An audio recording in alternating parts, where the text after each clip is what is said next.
नमस्कार, मी अतुल सर. तुम्हा सगळ्यांचं ह्या चॅनलवर स्वागत. पहा, आज तुम्हाला काय करायचंय की इंग्रजी ग्रामरचा प्रत्येक नियम काय तुम्हाला पाठ करत बसायचा नाही. काही वेळा तुम्हाला समजून घ्यावा लागतो. जसे की बघा, आजचा जो विषय आहे की तुम्हाला प्रश्न बनवायला शिकवणार आहे.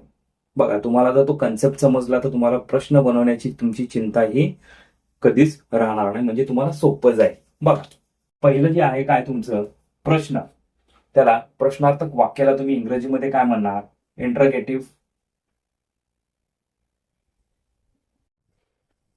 सेंटेन्स म्हणजेच काय? प्रश्नार्थक वाक्य. आता ह्याचे दोन प्रकार आहेत. काय दोन प्रकार? एक म्हणजे वर्बल क्वेश्चन, त्यालाच तुम्ही एस किंवा नो टाईप. दुसरा आहे WH. आता जर तुमचं वाक्य हे विधानार्थी असेल तर मग त्याला तुम्हाला प्रश्नार्थामध्ये कसं कन्वर्ट करायचं तेच तुम्हाला सांगणार आहे. बघा, हे तुमच्या लक्षात आलं. इंटरगेटिव्ह सेंटेन्सचे दोन प्रकार: वर्बल क्वेश्चन, त्यालाच तुम्ही एस नो टाईप क्वेश्चन, आणि दुसरा आहे WH क्वेश्चन. आलं लक्षात? आता त्यासाठी तुम्हाला काय सहाय्यकारी क्रियापद तुम्हाला माहिती असणं गरजेचे आहे. जसे की बघा, बी म्हणजे काय? बी ची रूप म्हणजे am, is, are, was, were. नंतर हॅव ची रूप म्हणजे हॅव, हॅज, हॅड. नंतर डू आहे, डू ची रूप डू, डज, डीड. नंतर can, could, would, should, will, shall, need, may, अशी इत्यादी अजून आहे. ओके, मी तुम्हाला जे मोजके आहेत, जे बऱ्याच वेळा वापरतात, तेच दिलेले आहेत. आता एक्झाम्पल्स पहा, मग तुमच्या लक्षात येईल. Young people need examples to follow. पहिलं म्हणजे काय? तुम्हाला काळ ओळखता आलं पाहिजे. आता ह्याच्यामध्ये काळ कोणता आहे पहा, तुमचा सिम्पल प्रेझेंट टेन्स. मग जर तुम्हाला वर्बल क्वेश्चन बनवायचे, काय वर्बल क्वेश्चन, त्याला तुम्ही काय येस नो टाईप क्वेश्चन म्हणता. आलं लक्षात? बघा, म्हणजे असे प्रश्न की ज्यांचं उत्तर हे काय हो किंवा नाही मध्ये येतं. म्हणजेच संमती. बघा, इथं मी दिले तुम्हाला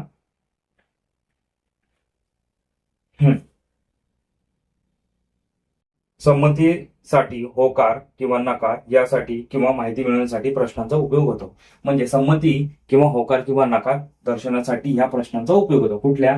येस नो टाईप. बघा, young people need examples to follow. आता जर तुम्हाला ह्याचं क्वेश्चन बनवायचं विधानार्थी वाक्याचा, तर मग हा काळ कोणता आहे? Simple present. तर मग काय येणार? डू. डूच्या नंतर काय करायचं तुम्हाला? बघा, प्रश्नार्थ वाक्याची सुरुवात ही सहाय्यकारी क्रियापदाने होते. बघा, इथं आलं सहाय्यकारी क्रियापद. त्याच्यानंतर काय? करता. कुठला आहे करता? हा डू नंतर घ्या. Young people. पण हे जे तुम्ही सहाय्यकारी क्रियापद घेणार त्याचं आद्य अक्षर हे नेहमी मोठ्या लिपीतच येणार. डू यंग पीपल आणि नंतर बाकीचं वाक्य आहे तसंच्या तसं. ओके, टू फॉलो आणि शेवटी काय करायचंय? प्रश्नचिन्ह. बघा, दुसरं आय फेल्ट इन्सल्टेड. काळ कोणता आहे? Simple past tense. मग सिंपल पास्ट टेन्स म्हणलं तर काय ना? डीड घ्या. मग सुरुवातीला डीड, नंतर करता आय हा कुठेही असू द्या वाक्याच्या मध्ये किंवा शेवटी, त्याचं आय हा नेहमी कॅपिटल मध्ये असणार. Did I. ह्या फेल्डचं काय होणार? फर्स्ट फॉर्म फील, आणि बाकीचं वाक्य आहे असं, आणि शेवटी प्रश्नार्थक चिन्ह.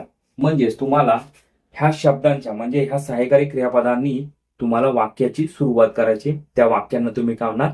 प्रश्नार्थक येस नो टाईप क्वेश्चन किंवा वर्बल क्वेश्चन. आलं लक्षात? आता ही वुड लिव्ह नो अनटर्न. आता ह्याच्यामध्ये थोडीशी गफलत आहे. सुरुवातीला काय येणार?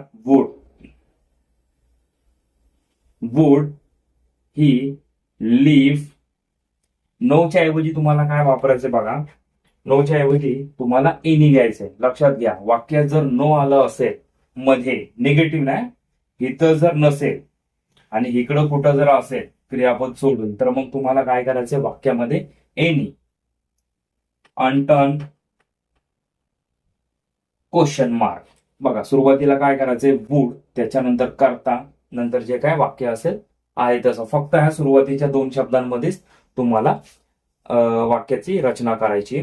पण त्याच्यामध्ये कन्फ्युजन काय आहे तुमचा? सिम्पल प्रेझेंट टेन्स आणि सिम्पल पास्ट टेन्स. डू कुठं येईल, डज कुठं येईल आणि डीड कुठं येईल. यासाठी तुम्हाला माझे सिम्पल प्रेझेंट टेन्स आणि सिम्पल पास्ट टेन्स ह्याची प्लेलिस्ट आहे, ती पाहून घ्या. म्हणजे प्रत्येक डूचा वापर कसा करायचा आहे म्हणजे त्यासाठी सेपरेट व्हिडिओ आहे. डजचा वापर कसा करायचा त्यासाठी सेपरेट व्हिडिओ आहे. म्हणजे प्रत्येक व्हिडिओमध्ये म्हणजे प्रत्येक लेक्चरमध्ये एकच कन्सेप्ट मी शिकवलेलं आहे, म्हणजे तुम्हाला लक्षात येऊन जाईल. आता बघा ह्याच्यानंतर आहे all the eyes were looking at him. सुरुवातीला काय ना वर घ्या, आद्य अक्षर कॅपिटल, नंतर काय करता, all the eyes, were all the eyes, नंतर वाक्य आहे तुमचं आहे तसंच्या तसं, आणि शेवटी क्वेश्चन मार्क. आलं लक्षात तुम्हाला? त्यासाठी तुम्हाला सहाय्यकारी क्रियापदे पाठ असणं गरजेचे आहेत. आणि काळांमध्ये सिंपल प्रेझेंट टेन्स आणि सिंपल पास्ट टेन्स यांची सगळी सूत्र तुम्हाला पाठ असणं गरजेचे आहे. डू कुठं येतं, डज कुठं येतं, एसीएस कुठं येतं, आलं लक्षात? हे पूर्ण कन्सेप्ट फक्त सिंपल प्रेझेंट टेन्स आणि सिंपल पास्ट टेन्स, बाकीचं तुम्हाला काही चिंता होणार नाही, कारण की फक्त तुम्हाला सुरुवातीला काय करायचं, सहाय्यकारी क्रियापद घ्यायचे, नंतर कर्ता घ्यायचे किंवा नाम किंवा सर्वनाम, त्याच्यानंतर मग राहिलेलं वाक्य तुम्हाला लिहायचं आणि शेवटी प्रश्नचिन्ह द्यायचं आहे. बघा ह्याच्यामध्ये काय डाऊट असेल तर कमेंट बॉक्समध्ये कमेंट करा.